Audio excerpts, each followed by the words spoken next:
बिस्मिल्लाहिर्रहमानिर्रहीम। मैं हूं यासर, आप देख रहे हैं मेरा यूट्यूब चैनल। आज हम बात करेंगे जो सुप्रीम कोर्ट में समाअत हुई है, इलेक्शन मुलतवी जो हुए थे उस पर आज सुप्रीम कोर्ट की अहम तरीन समाअत थी। हुआ यूं कि सुप्रीम कोर्ट के तीनों जजेस ने आज सियासी जमातों के वकीलों की दुर्गत बना दी। जब सुबह सुबह सुप्रीम कोर्ट लगी तो उसमें फ़रूक एच नाइक साहब जो कि पीपल पार्टी के वकील हैं वो चले गए। उन्होंने जाकर कहा कि हम 4 दिन से यहाँ बैठे हैं, हमारी बात को नहीं सुना जा रहा। तो चीफ जस्टिस उमर अता बंदयाल साहब ने आगे से कहा कि आपने अलामिया वापस ले लिया है। फ़रूक एच नाइक साहब ने कहा कि कौन सा इलामिया, हमने तो कोई इलामिया वापस नहीं लिया, ना ही दिया है। तो चीफ जस्टिस उमर अता बंदयाल साहब ने कहा कि आपने तो हमारा बाईकाट, अदालत का बाईकाट कर रखा है, तो आप दलाइल देने यहाँ कैसे आ गए हैं। तो उन्होंने कहा कि हमने तो कोई बाईकाट नहीं कर रखा। तो चीफ जस्टिस साहब मुनीब अख्तर साहब ने कहा कि आपने सोशल मीडिया और नेशनल मीडिया और जो आपकी पीडीएम की हुकूमत है उस अजलास में आपने एलामिया जारी किया है कि हम इस अदालती कार्रवाई का बाईकाट करेंगे। तो उन्होंने कहा कि पीपल पार्टी इस कार्रवाई में शामिल नहीं है। तो चीफ जस्टिस साहब ने कहा कि जो इजलास हुआ है पीडीएम की हुकूमत का, उसमें आपकी पार्टी भी तो शामिल थी, इकट्ठे ही ये एलामिया जारी किया गया। तो जिसकी वजह से फ़रूक एच नाइक साहब को सुबकी का सामना करना पड़ा। और चीफ जस्टिस साहब ने कहा कि अगर आप चाहते हैं कि आप अदालत में दलाइल दे सकें तो आपको रिटर्न लिख कर देना पड़ेगा कि हम ये एलामिया अपना वापस ले रहे हैं, हम अदालत का बाईकाट नहीं करते, या अपनी हुकूमत से लिखवा कर लाएं। जब attorney general of Pakistan Mansoor Awan साहब अदालत में दलाइल देने लगे तो फिर चीफ जस्टिस साहब ने यही कहा कि आप दलाइल यहाँ नहीं दे सकते। तो अटार्नी जनरल साहब ने कहा कि मैं अटार्नी जनरल हूँ, मुझे अदालत में दलाइल देने से नहीं रोका जा सकता। तो चीफ जस्टिस साहब ने कहा कि आप रिटर्न लिख कर लाएं कि हमने अदालत का बाईकाट नहीं किया, तो आप अदालत में दलाइल दे सकते हैं। जिसकी वजह से पीडीएम की जमातों और पीडीएम के वकीलों को आज बहुत बड़ी सुबकी का सामना करना पड़ा कि उनके आज अदालत में दलाइल ही नहीं सुने जा रहे थे। हालांकि ये आइन और कानून की बात थी, लेकिन पीडीएम की जमातों ने इस समाअत को सियासी बनाने की कोशिश की, जिसकी वजह से उनके साथ ऐसा हुआ कि उनके अदालत ने दलाइल ही सुनने से इनकार कर दिया।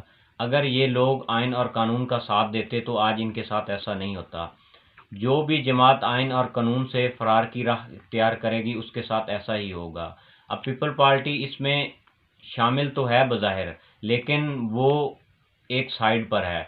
आप देख लें कि एतजाज़ अहसन साहब और लतीफ़ खोसा साहब पीपल पार्टी के ही रुकन हैं, लेकिन वो ये चाहते हैं कि 90 दिन के अंदर इलेक्शन हो और आइन और कानून इस मुल्क में रहे, जिसकी वजह से वो पीडीएम की जमातों नून लीग और मौलाना फजल रहमान और दूसरी जो जमातें हैं उनके खिलाफ भरपूर मुहिम चला रहे हैं।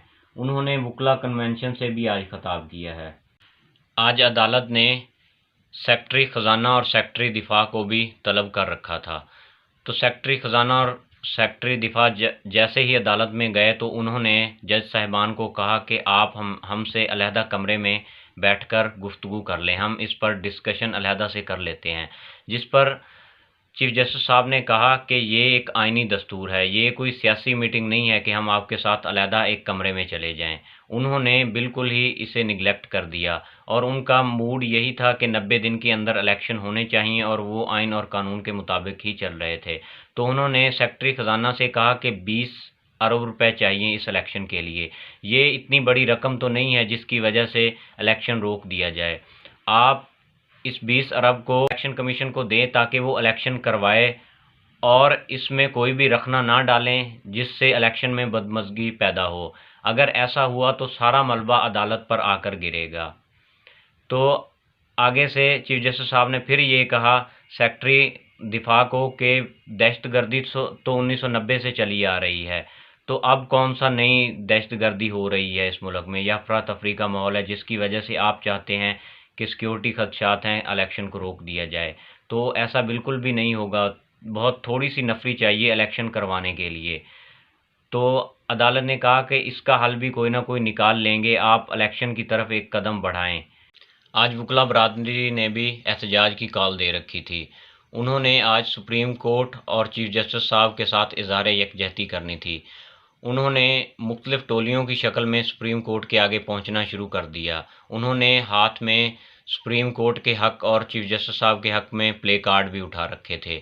جب وہ ٹولیوں کی شکل میں سپریم کورٹ کے سامنے جا رہے تھے تو ان کا پولیس کے ساتھ ایک تصادم بھی ہوا، جس میں بہت دھکم پیل ہوئی اور مارا ماری بھی بہت ساری ہوئی، لیکن وکلا برادری اس تصادم سے بچ نکلنے اور سپریم کورٹ کے سامنے پہنچنے میں کامیاب ہو گئی۔ انہوں نے وہاں پر احتجاج کیا اور پھر 3 بجے وکلا کنونشن ہوئی، جس میں مختلف وکیلوں نے خطاب بھی کیا، جس میں اعتزاز احسن صاحب جو پاکستان کے بہت بڑے معروف وکیل بھی ہیں، انہوں نے بھی خطاب کیا۔ انہوں نے بھی یہی بات کی اس میں کہ الیکشن ہر صورت ہونے چاہیے۔ یہ پی ڈی ایم کی حکومت الیکشن سے فرار ہونے کی کوشش کر رہی ہے، لیکن سپریم کورٹ انہیں فرار ہونے نہیں دے گی۔ نواز شریف صاحب نے لندن میں ایک پریس کانفرنس کی ہے۔ انہوں نے اس میں بیٹھ کر عدلیہ کو ایک دھمکی دی ہے کہ اگر فیصلہ ہمارے حق میں نہ آیا تو یہ پاکستان میں افراتفری کا ماحول بن جائے گا اور جو ڈالر ہے وہ 500 روپے تک چلا جائے گا۔ جو بندہ پاکستان کا 3 دفعہ وزیر اعظم رہ چکا ہے، وہ عدلیہ کو اب دھمکا رہا ہے کہ اگر آپ نے ہمارے حق میں فیصلہ نہ دیا تو ہم اس ملک میں افراتفری کروا دیں گے اور ڈالر کو 500 روپے تک لے جائیں گے۔ یہ لوگ صرف اور صرف اپنے مفاد کے لیے ہی کام کرتے ہیں۔ جب انہیں پتہ چلتا ہے کہ ہمارے مفاد میں کام ہو رہا ہے تو یہ اظہار یکجہتی کرتے ہیں۔ اگر انہیں پتہ چلے کہ ہمارے مفاد میں کام نہیں ہو رہا تو یہ اداروں کو دھمکیاں دینا شروع کر دیتے ہیں، جس کی وجہ سے انہوں نے سپریم کورٹ پر حملہ بھی کیا تھا اور سپریم کورٹ نے انہیں سسیلین مافیا کا نام بھی دے رکھا ہے۔ تو آج یہ لوگ پھر عدلیہ پر چڑھائی کر رہے ہیں اور عدلیہ کو مسلسل دھمکایا جا رہا ہے۔ نواز شریف صاحب 50 روپے کے اسٹامپ پیپر میں اسی عدلیہ کی وجہ سے لندن جا کر بیٹھ گئے تھے، اور یہی وزیر خزانہ اسحاق ڈار صاحب سرکاری طیارے میں یہاں آ کر جو کہ ایک اشتہاری تھے وہ وزیر خزانہ بن گئے تھے۔